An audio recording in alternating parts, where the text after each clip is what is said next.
최근 부산에서 해임된 회장이 대표 회장 직인을 반납하지 않음으로 인해 관리사무소 업무가 일부 마비되는 일이 있었고, 이것으로 인해 소송이 벌어졌습니다.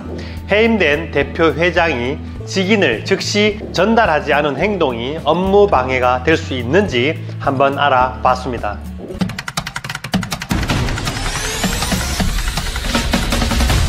안녕하십니까. 국민의 대부분이 살고 있는 아파트 관련 정보를 꾸준히 올려드리고 있는 친절한 생활연구소 김도형 소장 김소장입니다. 오늘도 우리 생활과 관련된 유익한 정보 전해드리겠습니다. 시작하기 전에 평생 공짜인 채널 구독과 좋아요 눌러주시면 유익한 정보 보실 수 있습니다. 오늘 전해드릴 정보는 해임된 대표 회장이 해임 결의가 잘못되었다고 주장하면서 인감도장 반납을 거부했습니다. 이러한 행위가 업무방해가 될 수 있는지에 대한 법원 판결이 나왔습니다. 최근 부산지방법원 제2형사부 이동기 부장판사는 해임된 후에도 인감도장을 반납하지 않아 업무방해 혐의로 기소된 부산 동래구의 한 아파트 전 입주자 대표 회장에 대한 항소심 판결에서 1심 판결을 인정해 검사의 항고를 기각했습니다. 즉, 업무방해가 안 된다는 판결을 한 것입니다. 문제의 이 아파트는 2019년 12월 입주자 대표 회장이 사업자 선정 지침의 낙찰 방법에 대한 입주자들의 투표를 못하게 방해했고, 공용 부분인 세대 외벽에 과일, 야채 등의 쓰레기를 말리면서 외벽을 훼손하는 등의 관리규약 위반 행위가 있다면서 선거관리위원회에 해임이 요청되었습니다. 그런데 이 아파트 선거관리위원회는 해임 요청이 들어오기 전인 2019년 11월 회의록에 위원 6명 중 6명이 참석하여 선거관리위원 1명을 추가로 선출한다고 의결했다고 기재되어 있지만 정작 서명은 3명만 되어 있었습니다.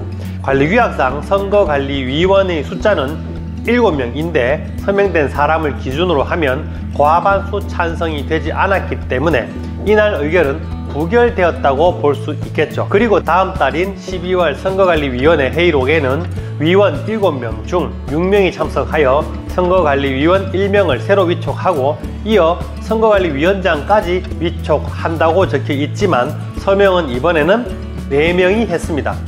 정상적으로 선출된 7명 중 4명이 서명을 했다면 과반을 넘었다고 할 수 있겠으나 지난달 회의에서 과반 동의 없이 위원이 선출된 것을 본다면 이 또한 정상적으로 의결되었다고 볼 수 없는데요. 이런 와중에 다음 달인 1월 선거관리위원회는 위원 7명 중 6명이 참석하여 대표회장에 대한 해임 절차를 의결하고 전자투표 방식으로 대표회장을 해임했습니다. 이렇게 해임이 되자 대표회장은 해임의 절차적, 내용적 하자를 문제 삼으며 대표회장 직무대행자에게 대표회장 직인을 인계할 수 없다고 거부를 했습니다. 직무대행자는 수차례 내용 증명을 발송했지만 대표회장은 직인을 넘겨주지 않았고 5월에 새로운 대표회장을 선출하여 주거래 계좌의 인감을 변경했습니다.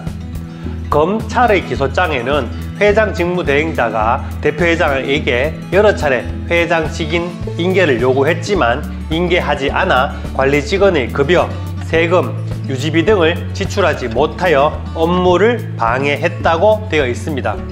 하지만 1심, 2심 재판부는 선거관리위원회의 2019년 11월 회의 때 규약이 정한 7명이 아닌 6명을 정원으로 하여 3명만 서명받고 진행한 것이 잘못되었고, 다음 달인 12월 회의에도 위원 7명 중 6명이 참석한 것으로 기재되어 있으나 실제 서명한 사람은 4명 뿐이었는데 이 중 한 사람은 지난달 선출된 위원이었고 다른 한 명은 12월 회의 당일 선출된 위원인데 이 위원이 선출되었다는 서명이 없어 선거관리위원회 의결 절차적 적법성이 의심된다고 지적했습니다.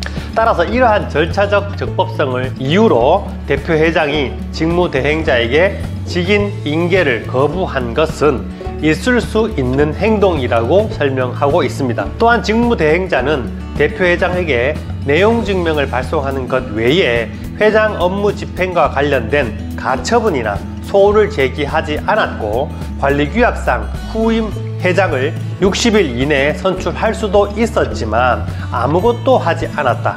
따라서 새로운 대표회장이 뽑히기 전에 좀 더 적극적으로 가처분이나 민사소송을 통해 직인의 반환을 구하지 않은 것이 업무방해의 직접적이고 신속한 회복 방법이었는데 이를 하지 않았다고 지적했습니다. 위 내용에서 좀 더 적극적으로 가처분이나 민사소송을 해야만 했는데 이 말이 중요합니다. 따라서 대표 회장이 적법하게 해임되었음이 명백하지 않은 상황에서 인감도장을 인계하지 않았다는 이유로 대표 회장을 업무방해로 처벌할 수 없다고 설명했습니다. 판결문을 한 번 더 살펴보면 우선 해임 시 선거관리위원회가 해임의 절차적 오류가 있었고 이러한 오류가 아니더라도 좀 더 적극적으로 반환 요구를 했어야 했는데 내용 증명을 발송할 뿐 적극적이지 않았기 때문에 업무방해까지는 아니라는 판단입니다. 결과적으로 아파트에서 이런 분쟁이 발생하면 우선 다음 대표회의는 대표회장 인감을 변경하여 업무의 공백을 없애는 한편 사전에 절차적 정당성을 충분히 확보하여 절차 위반으로 인한 법적 분쟁이 일어나지 않도록 하라는 설명입니다. 이해되시죠? 혹시 이해 안 되는 부분이 있으면 아래에 댓글 달아주시고 이 판결과 다른 생각 있으신 분들도 댓글을 달아주세요. 오늘은 여기까지 하겠습니다. 좋아요와 구독 꼭꼭 눌러주시고요. 알림 설정까지 해주시면 감사합니다. 오늘 영상 여러분이 함께하는 밴드나 단톡방 또는 페이스북에 올려주시면 더욱 감사합니다. 지금까지 친절한 생활 연구소 김도형 소장, 김 소장이었습니다. 그럼 다음 영상에서 만나요. 감사합니다.